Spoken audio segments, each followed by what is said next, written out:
गौतम बुद्ध का एक बहुत ही अच्छा शिष्य था जिसका नाम सोमिल था। वो हर दिन बुद्ध की सेवा में लगा रहता। जब सुबह वो अपने काम पर जाता तो उससे पहले वो बुद्ध की सेवा में जरूर उपस्थित होता था। ऐसे ही जब वो शाम को अपनी दुकान से वापस लौटता तब भी वो सबसे पहले बुद्ध के पास जाता और उनके प्रवचन सुनता। इससे पहले कि मैं कहानी को आगे बढ़ाऊं और आप कहानी में खो जाएं, उससे पहले हमारे चैनल को सब्सक्राइब जरूर कर लें ताकि जीवन को बदलने की क्षमता रखने वाली ज्ञानवर्धक कहानियां आप मिस ना कर जाएं। इस तरह से उसके दिन बहुत ही अच्छे से गुजर रहे थे। सोमिल में कोई कमी नहीं थी, हर कोई उससे खुश था, लेकिन उसकी एक कमी थी जिसके कारण कोई भी जल्दी से उससे बात नहीं करता था।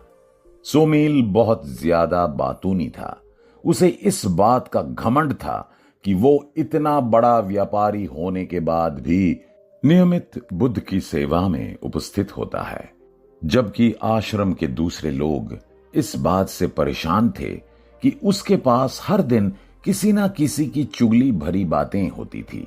यहां तक कि वो आश्रम में रहने वाले लोगों की भी चुगली किए बिना नहीं रहता था। सोमिल जब भी किसी की चुगली करता तो उस समय वो इस बात का बड़ा ध्यान रखता था कि वो बुद्ध को ये जरूर बताएं कि वो उन लोगों से श्रेष्ठ हैं। उसकी इस आदत से हर कोई परेशान था। सभी को यही लगता था कि सूरज पश्चिम दिशा में उदय हो सकता है, लेकिन सोमिल कभी चुप नहीं रह सकता। एक दिन आश्रम के लोगों ने परेशान होकर सोमिल की शिकायत गौतम बुद्ध से कर दी। बुद्ध ने उन्हें कहा, कोई बात नहीं, धीरे धीरे सोमिल सुधर जाएगा। ऐसे कई दिन गुजर गए, लेकिन बुद्ध ने सोमिल को कुछ नहीं कहा।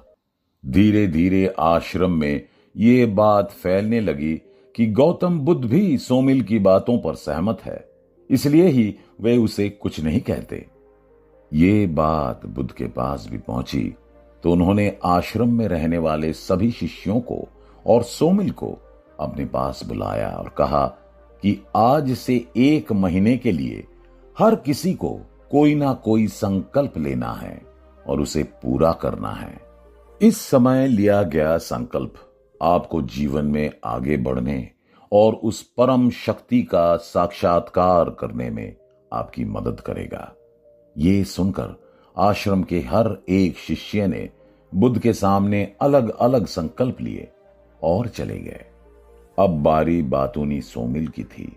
सोमिल ने बुद्ध से कहा, भगवान, मुझे आप ही कोई ऐसा संकल्प बताइए जिसे पूरा करने में मुझे परेशानी हो, और मैं छोटे मोटे संकल्प नहीं लेना चाहता।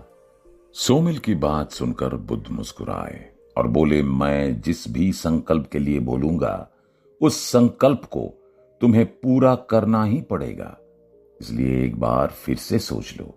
सोमिल ने कहा, मैंने अच्छे से सोच लिया है भगवान, आप जैसा कहेंगे मैं वैसा ही करूंगा। सोमिल की बात सुनकर बुद्ध ने कहा, 1 महीने तक तुम्हें मौन रहना है, यही तुम्हारा संकल्प है। यह सुनकर सोमिल बोला, भगवान, मौन रहना भी कोई संकल्प है? आप मुझे मेरे सामर्थ्य के अनुसार संकल्प बताइए। बुद्ध बोले, नहीं, तुम्हें 1 महीने तक मौन रहने के संकल्प को ही पूरा करना है। उसके बाद मैं तुम्हें दूसरा संकल्प बताऊंगा। इतना सुनकर सोमिल चला गया। उसे चुप रहते हुए मुश्किल से 1 दिन ही बीता था कि वो परेशान हो उठा। उससे चुप नहीं रहा जा रहा था।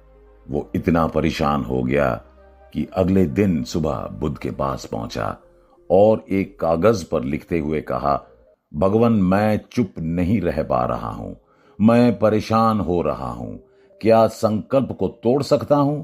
बुद्ध ने कहा, हां, तोड़ सकते हो, लेकिन फिर सबके सामने तुम्हारी क्या इज्जत रह जाएगी। यह सुनकर सोमिल उठा और घर चला गया। उसने खुद को कमरे में बंद कर लिया। वो सुबह और शाम आश्रम जाने के लिए ही कमरे से बाहर निकलता। इस तरह से लगभग 15 दिन बीत गए। आश्रम के ज्यादातर शिष्य अपने संकल्प को तोड़ चुके थे, लेकिन सोमिल अभी भी चुप था। हर कोई हैरान था कि इतना ज्यादा बोलने वाला सोमिल आसानी से चुप कैसे रह सकता है।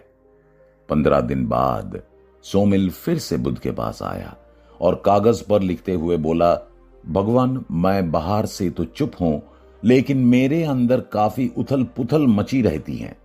हर समय में खुद से मन ही मन बातें करता रहता हूं। क्या ऐसे में मेरा संकल्प अभी भी सही चल रहा है?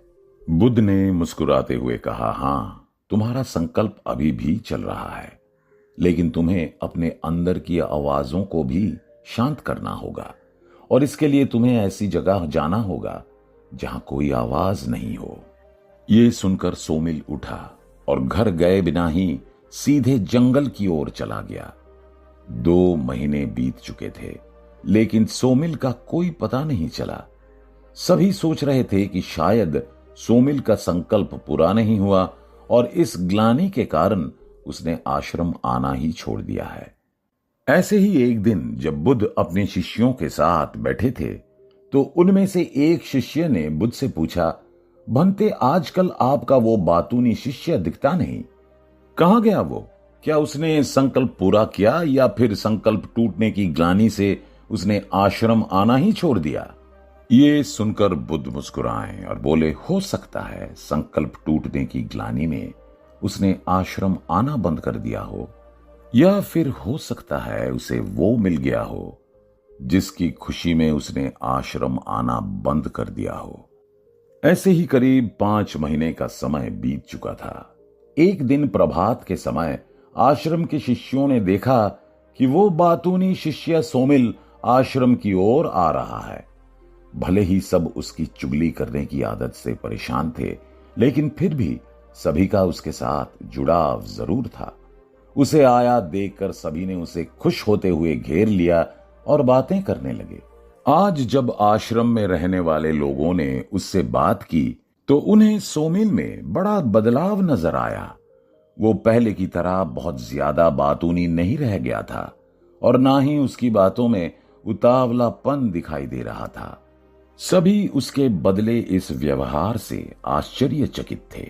सोमिल सभी से मिलकर बुद्ध की कुटिया में चला गया, जहां उसने बुद्ध के चरणों में लौटते हुए कहा, भगवान, आपने मुझे मेरे जीवन की सही राह दिखाई है।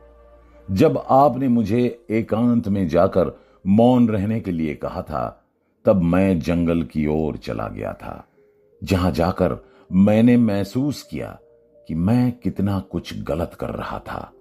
मुझे एहसास हुआ कि मुझे आश्रम में रहने वाले आपके शिष्यों और दूसरे लोगों की चुगली नहीं करनी चाहिए थी। मुझे समझ आ गया था कि खुद को श्रेष्ठ दिखाने के लिए मैं जो कुछ भी कर रहा था, उससे भले ही मुझे अच्छा महसूस हो रहा था, लेकिन मैं दूसरों के दिलों को दुख पहुंचा रहा था। मैं खुद की नजरों में श्रेष्ठ बनने की कोशिश में लगा था, लेकिन मैं दूसरों की नजरों में बेकार और मूर्ख इंसान था।